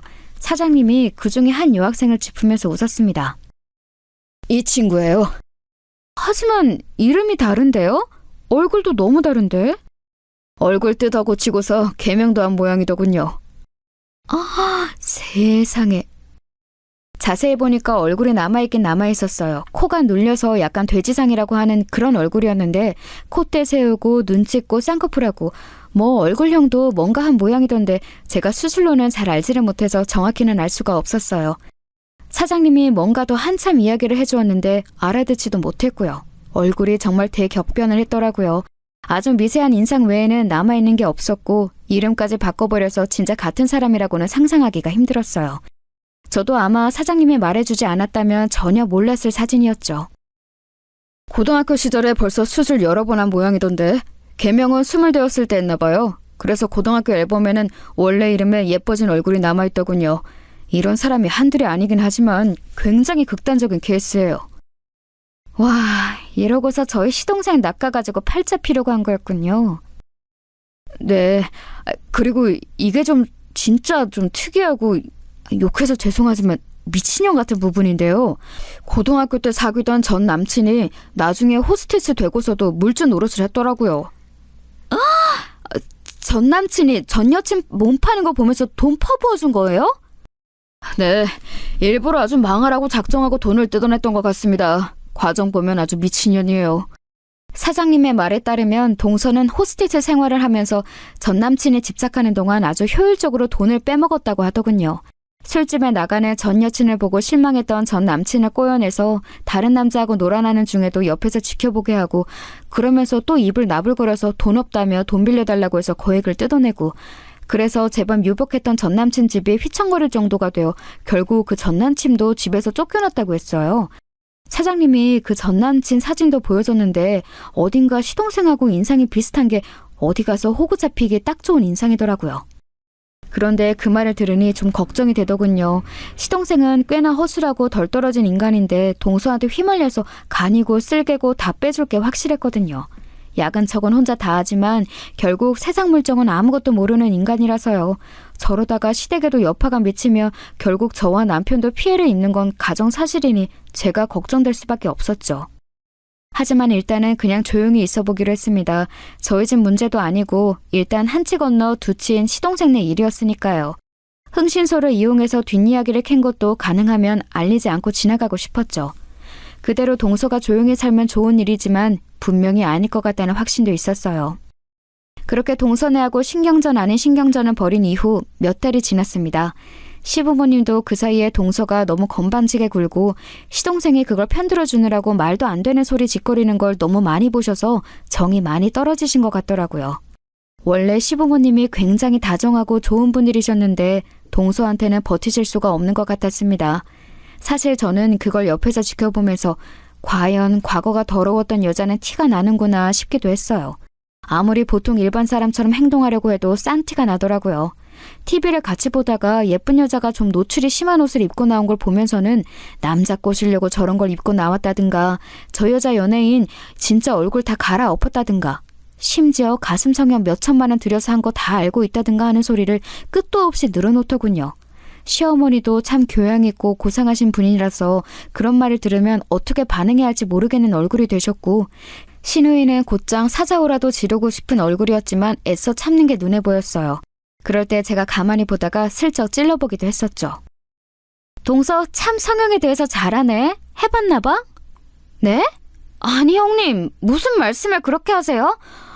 진짜 예의 없이. 어머, 아니면 아니라고 하면 되지. 왜 화를 내? 이상한 사람이네. 동서는 화들짝 놀라면서 불같이 화를 내는데 저는 왜 그러는진 모르겠다는 것처럼 어깨를 으쓱거리면서 반응했죠. 솔직히 수가 빤히 보여서 재미있기는 하더라고요. 꼭 그런 이야기만 하고 나면 여자는 외모가 다라느니 성형이라도 해서 예쁜 게 낫다느니 자연인보다는 성형 미인이 훨씬 값이 많이 나간다느니 하는 이상한 소리를 하고는 했었어요. 신우이는 그런 말을 들으면서 가재미 눈은 떴지만 제가 은근슬쩍 말려서 간신히 참고는 했었죠. 만약 그냥 두었으면 어지간히 동서하고 신우이하고 싸웠을 거예요. 하지만 동서는 사실 싸울 가치가 없는 사람이었기 때문에 신우이한테도 굳이 말대꾸하지 말라고 제가 말렸었죠. 그런데 조용하게 지나갈 리가 없다는 제 예감이 사실이 된 날이 왔어요. 어느 날 시댁 식구들이 전부 모인 날이었는데 동서 얼굴하고 시동생 얼굴이 다 무척 어둡더라고요. 좀 둔한 편인 남편이 의아하다는 듯이 물을 정도였어요. 재수씨, 무슨 일 있어요? 별로 기분이 안 좋아 보이네. 말했다시피 동서는 희한할 정도로 저희 남편을 좋아했거든요. 남편이 그렇게 관심을 보이면서 묻자 동서는 금방 빵긋 웃으면서 고개를 도리질 치더군요. 아유, 아니에요. 별일 아닌데 그냥 좀 신경을 거슬리는 게 있어서. 왜요? 뭐 부부 사이 일이에요? 무슨 일 있으면 나한테 일러요. 혼내줄게요. 남편은 허허 웃으면서 그렇게 말했고 동서는 무슨 생각을 하는지 눈을 굴리더라고요. 그러더니 갑자기, 정말 갑자기 얼굴을 일그러뜨리면서 금방이라도 울 듯한 표정을 했어요. 그건 아니고요. 요즘 좀 이상한 사람이 쫓아다녀서요. 이상한 사람? 형, 진짜 이상한 남자가 하나 붙었어. 스토커인가 봐. 시동생은 아주 불안하다는 듯한 말투로 신경질적으로 말했습니다. 동서는 이상하게 가련한 척, 연약한 척을 하면서 남편한테 몸을 기울이고서는 애교 섞인 말투로 털어놓았죠. 그게 저 예전에 알던 사람인 것 같긴 한데요. 자꾸만 집 앞에서 기다리고 있고 우편함에 이상한 물건을 넣어놓고 무서워 죽겠어요. 며칠 전에는 지하 주차장에서 기다리고 있더라고요. 아니 정말이에요? 야, 너는 남편이 되어가지고 그거 하나 처리 못해주고 뭐하냐? 이 사람 좀 겁이 많아서 시아주버님이 좀 도와주세요. 변호사시잖아요. 동서는 애절한 말투로 말하면서 살짝 눈가를 닦더군요. 에휴, 눈물도 안 나더만. 시동생은 동서가 그렇게 말하는 걸 듣고서는 얼굴이 시뻘개졌는데 눈치 없는 남편은 동서의 최선을 다한 아양도 알아차리지 못하고서 고개를 갸우뚱거리더라고요. 아니, 근데 남편이 있는데도 스토킹하는 놈이 있다고요? 완전 악질인데? 그러니까요. 진짜 무서워 죽겠어요. 도련님이 처리해 주셔야지. 도련님이 요새 주짓수 배운다면서요. 가서 목 졸라버려요. 그 말을 했더니 시동생 얼굴이 더 벌개지더라고요. 그때쯤 시동생이 자기가 주짓수 배운다고 근육 엄청나게 늘었다면서 자랑스러워하고 만날 때마다 그 소리를 했거든요. 솔직히 꼴 보기 싫었는데 그 말 꼬투리 잡혀서 아무 말도 못하는 걸 보니 고소하더군요. 동서는 제가 옆에서 시동생한테 꼽을 주거나 말거나 남편만 보고 있고 남편은 아무것도 모르고 이상한 놈이라면서 고개만 갸웃거리게 바쁘고. 그래서 말인데 주말 저녁쯤에 저희 집 오셔서 저녁 드시지 않을래요? 물론 형님도 같이요. 바쁘시면 안 오셔도 되지만. 그래? 난 안 바쁘고 우리 신랑은 바빠서 말이야. 여보, 이번 주에 또 공판 있댔지? 아유, 그렇지. 요새 밀물이야. 왜 이렇게 일이 많지?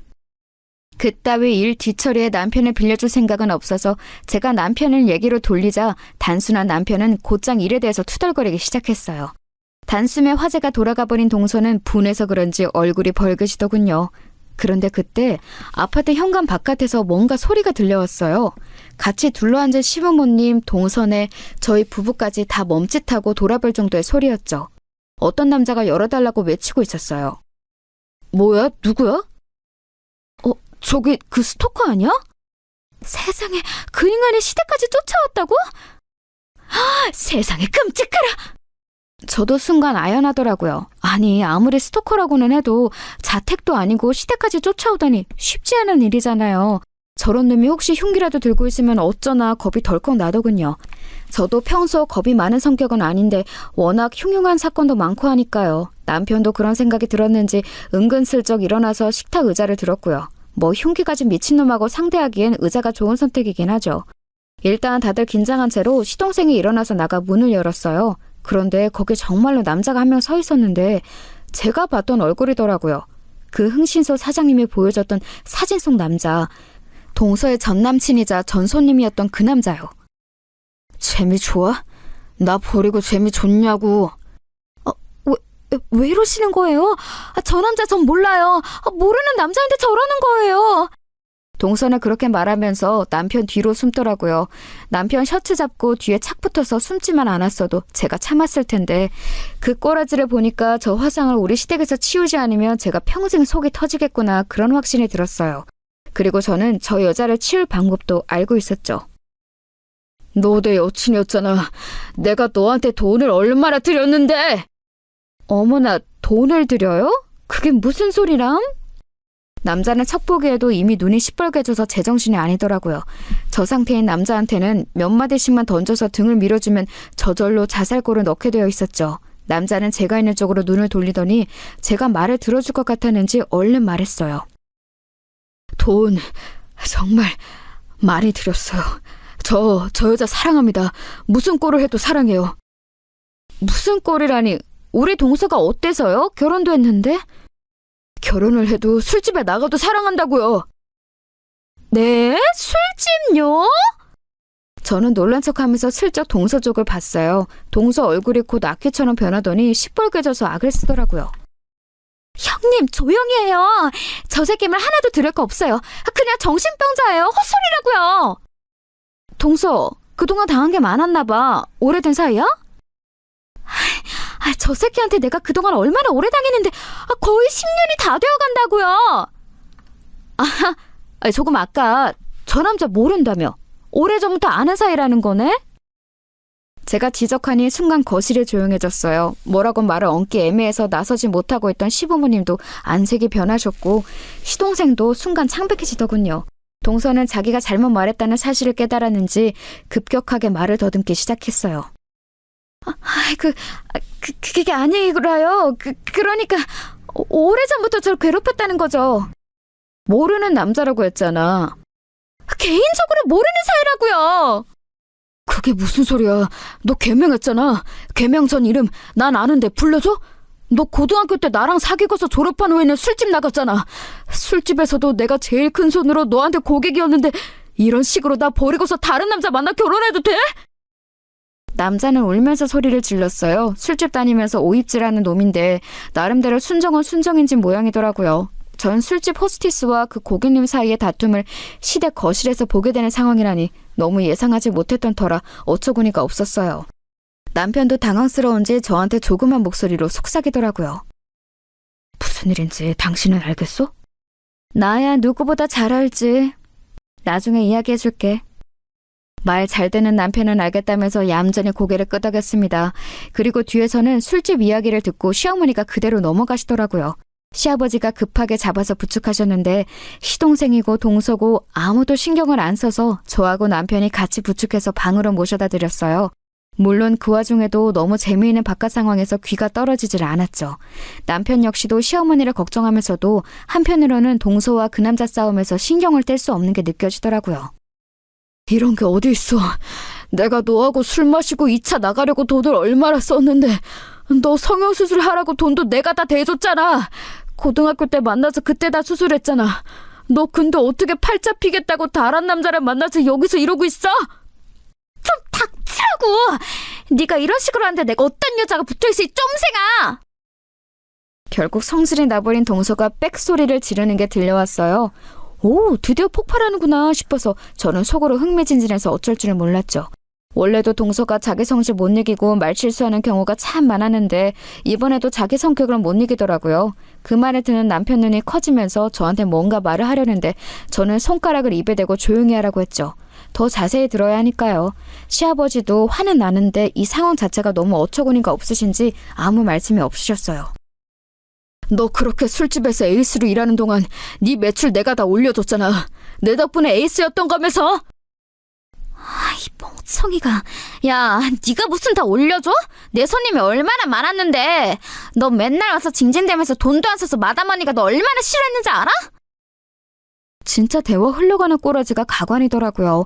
그나마 오늘은 신우이가 없어서 중간에 벼락까지 화를 낼 사람이 없어 다행이었죠. 저는 슬쩍 나가서 시동생 안색이 어떤가를 살펴봤어요.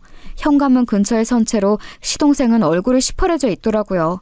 동서는 악을 쓰면서 남자하고 삿대질하면서 싸우고 남자는 동서가 미는데도 안 쫓겨나려고 현관문에 몸을 끼운 채로 울 것 같은 표정으로 소리를 지르고 있었고요. 시댁 아파트 라인에 소문 다 났겠네 싶어서 제가 끼어들어야 하나 어째야 하나 고민이 되던 때에 마침내 시동생이 입을 열었어요. 술집 여자였구나. 여보, 그런 거 아니에요. 그런 게 아니라 내 말 좀 들어봐요. 저 이상한 스토커 말만 듣지 말고.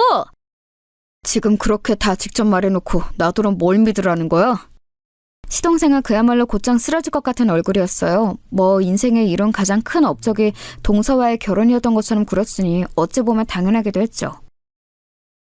그래서 그렇게 술도 잘 마셨고 나 꼬시기도 잘 꼬셨구나. 난 정말 당신이 타고난 여우인 줄 알았어. 그게 아니라 술집에서 아주 단련한 거였구나. 여보, 그게 아니라니까.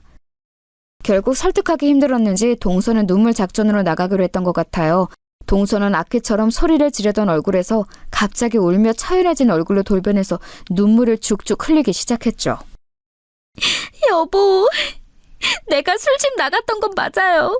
하지만 그건 정말 사정이 있어서 내가 얼마나 불행하게 살았는지 알아요? 나 정말 힘들었다고요. 뭐가 힘들어? 너 고등학교 때 얼굴 다 갈아엎고 부모님이 그 돈 다 대줬잖아.